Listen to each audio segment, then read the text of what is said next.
Welcome back once again. और IMF ने staff level मुआहदे से पहले पेश की शराइत रखी हैं, उन पर अमल दरामद का अब आगाज भी हो गया है। कल वजीर खजाना ने 4 माह में 170 अरब रुपए के टैक्स लगाने का ऐलान किया और IMF को यकीन दहानी कराई है कि ये 4 माह बाद भी ये मुजवजा जो टैक्स होंगे ये जारी रहेंगे।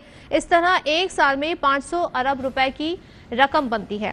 इस हवाले से बहुत जल्द मिनी बजट भी आने वाला है। इसके अलावा जो गैस और बिजली पर सब्सिडीज दी जा रही थी उसमें भी हम ये देख रहे हैं खात्मा किया जाएगा और उसके हवाले से इन सेक्टर्स में हम देखेंगे कि बड़ा इजाफा मुतवक्का है कीमत के हवाले से। लेकिन इन सब इक़दामात के बावजूद जून तक ज़र मुबादला के जो ज़खायर हैं उनको एक मौजूदा सतह पर बरकरार रखने के लिए मज़ीद 10 अरब डॉलर का बंदोबस्त करना पड़ेगा। ये कहाँ से आएंगे, माशी फ्रंट पे जो हालात हैं उस पर बात करते हैं। हमारे साथ मौजूद है माहिर माशिया डॉक्टर खाकान नजीब साहब, जो माजी में IMF का प्रोग्राम मुंसलिक रहे हैं। डॉक्टर साहब बहुत शुक्रिया। ज़रा बताइएगा कि ये जो अब सूरत हाल बनने जा रही है, साथ में हम मूडीज़ की जो रिपोर्ट है उसकी तरफ भी इशारा करें जहाँ डॉलर लिक्विडिटी और बैरूनी अदायगियों के लिए पाकिस्तान के लिए खतरात की निशानदही की है। क्या IMF प्रोग्राम के बाद भी ये खतरात अपनी जगह रहेंगे? Sadaf, thank you for having me on your show. Actually जो पाकिस्तान का सबसे बड़ा कंसर्न आज है, और मैं पिछली 2 दहाइयों से पाकिस्तान की इकोनॉमी का तालिब इल्म भी रहा हूं और इसमें इन्वॉल्व भी रहा हूं, वो ये है जो आपने रखा है एक्सटर्नल फाइनेंसिंग, पाकिस्तान की ग्रोस फाइनेंसिंग नीड्स, कि हम डॉलर्स कहां से लाएंगे इस शॉर्टेज से निकलने के लिए, और क्या हम ये बिल्ड कर सकते हैं अपने रिजर्व्स को कि नहीं। ये जो बाकी चैलेंजेस हैं हम इन पे बात कर लेते हैं, जो बाकी कंडीशनैलिटीज हैं, पर आज IMF के साथ भी यही चैलेंज है और IMF के लिए भी यही चैलेंज है। वाई डू आई से दिस? पाकिस्तान के ज़र मुबादला के ज़खायर 2.9 अरब डॉलर पे खड़े हैं। ये बमुश्किल 15 से 20 दिन की इंपोर्ट्स कवर करते हैं। आपको कम से कम 5 अरब डॉलर वापस करने हैं अगले 5 माह में, यानी कि फरवरी को मिलाकर जून 30 तक, और 3 अरब डॉलर तो चलें रोल ओवर हो जाएंगे सऊदी अरेबिया से। आपको 3 अरब डॉलर और चाहिए। आपने कम से कम करंट अकाउंट का अगर खसारा जो है उसको मीट करना है। 8 अरब तो यही हो गए। अगर हम 8 अरब डॉलर इंडक्ट करते हैं अपने सिस्टम में, अपने स्टेट बैंक में लाते हैं, तो हम 3.0 अरब डॉलर पे रिजर्व्स पे ही खड़े होंगे। That's not a tenable position at all. So हमें बहुत ज्यादा तशवीश है इस बात की कि इसकी जो एक्चुअल फाइनेंसिंग है वो हम कैसे अरेंज करेंगे, और इसके लिए हमें बहुत बियॉन्ड जाना पड़ेगा।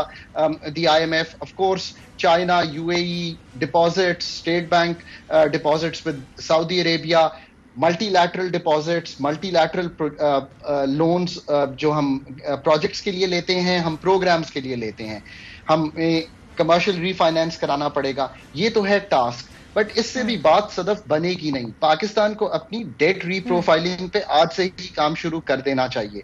मैं आज कवर इसलिए यूज करता हूं, करना तो थोड़ा अरसा पहले चाहिए था, क्योंकि आप ये जो इस वक्त डेट बर्डन एक्सटर्नल कैरी कर रहे हैं, इसको फाइनेंस करने की हमारे पास गुंजाइश कम होती चली जा रही है। सदफ, एक और चीज याद रखिए, Pakistan should not have been here where we are today. अगर हमने 3 नवंबर को IMF का प्रोग्राम किया होता तो हम यहां ना होते। ठीक, यकीनन आप इस हवाले से जो बता रहे हैं बड़ा एक हैरान कुन हमारे लिए मामला है कि पहले ये मामलात को क्यों इस दूरअंदेशी के साथ नहीं देखा गया। और जहां पाकिस्तान के जो ज्यादातर कर्जे हैं वो चाइना, और चाइना का खुद ये रिकॉर्ड रहा है जहां जहां कर्जे उन्होंने दिए वो उसे रीशेड्यूल नहीं करते। खुर्रम दस्तगीर साहब ने कहा कि दोस्त मुमालिक से हमें वो सपोर्ट नहीं मिली जो तारीखी तौर पर मिलती आई है। जरा हम सुन लेते हैं, फिर इस पर गुफ्तगू करते हैं। डॉक्टर साहब, अब IMF ये चाह रहा है कि दोस्त मुमालिक भी आगे बढ़े। दोस्त मुमालिक ये चाह रहे हैं कि पहले IMF से मामलात हो, तो ये पहल किसने करनी है और आपके ख्याल में कौन करेगा? देखिए, मैंने पिछले 12 माह से एक क्लियर लाइन अपने माइंड में रखी है। मैं रिपीट करता हूं, पाकिस्तान एक डॉलर लिक्विडिटी क्राइसिस में चला गया है। इसका एक डॉक्टर है, उसका नाम है IMF। हमने IMF के 3 मिशन आए, उसमें से 2 मिशन ऐसे रहे, इंक्लूडिंग दिस वन, जिसमें स्टाफ लेवल एग्रीमेंट नहीं किया। मैं नहीं समझता पाकिस्तान को यहां लाना चाहिए था। पाकिस्तान को MEFP मंडे को लेना चाहिए था। पाकिस्तान को हर सूरत में स्टाफ लेवल एग्रीमेंट करना चाहिए था। जो प्रायर कंडीशंस हैं वो आपके सामने रख देते हैं। ये इतनी मुश्किल है नहीं है जितना हमने उसको बना लिया। बिजली में रद्दोबदल करना है, कर दीजिए। बोझ 300 से ऊपर जिस पे डालना है डाल दीजिए। क्वार्टरली टैरिफ पास ऑन होना है, कर दीजिए।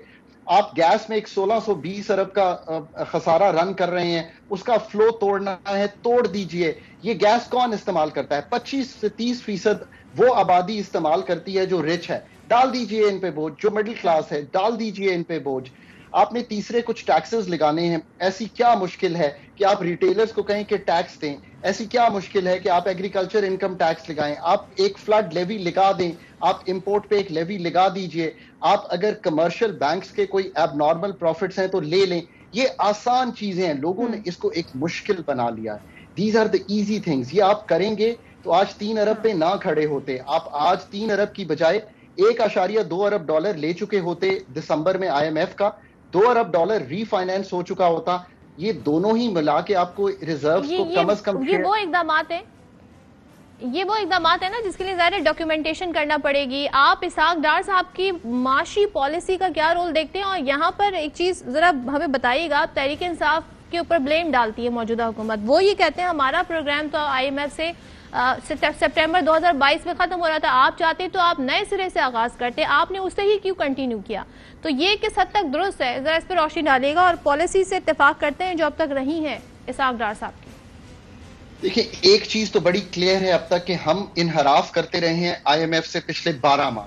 آئی مین ایز اے نیشن یہ ہمیں مان لینا چاہیے. ہم نے فیبروری میں بھی جب پیٹرول پہ پرائسز کو چینج نہیں کیا, ہم 100-150 ارب کے خسارے میں مہینے کے چلے گئے, ہم آئی ایم ایف سے آگے نہ بڑھ سکے.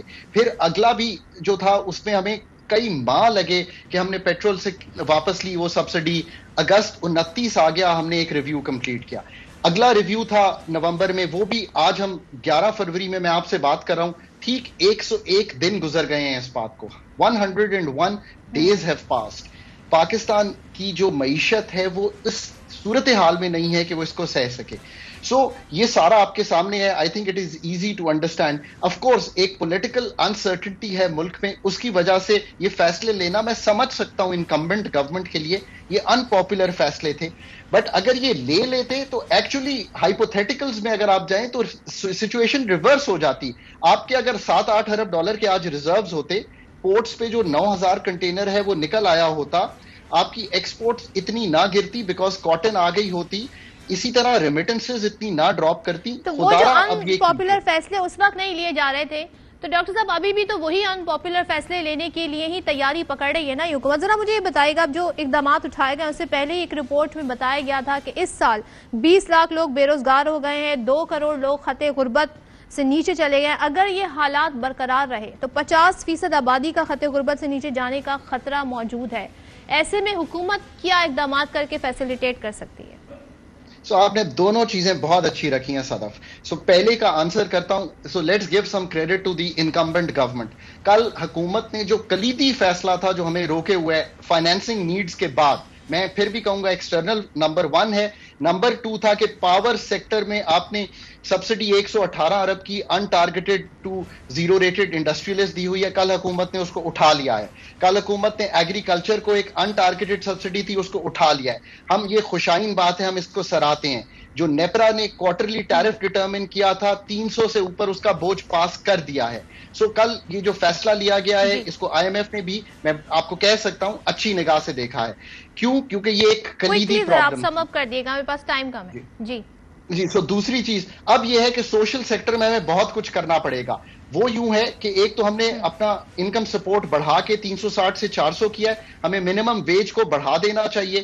ہمیں 25,000 کی wage, you know I'm uncomfortable to say کہ میرے ہاں 25,000 ملک میں اس وقت منیمم ویج ہے, اس کو 30,000 کر دینا چاہیے.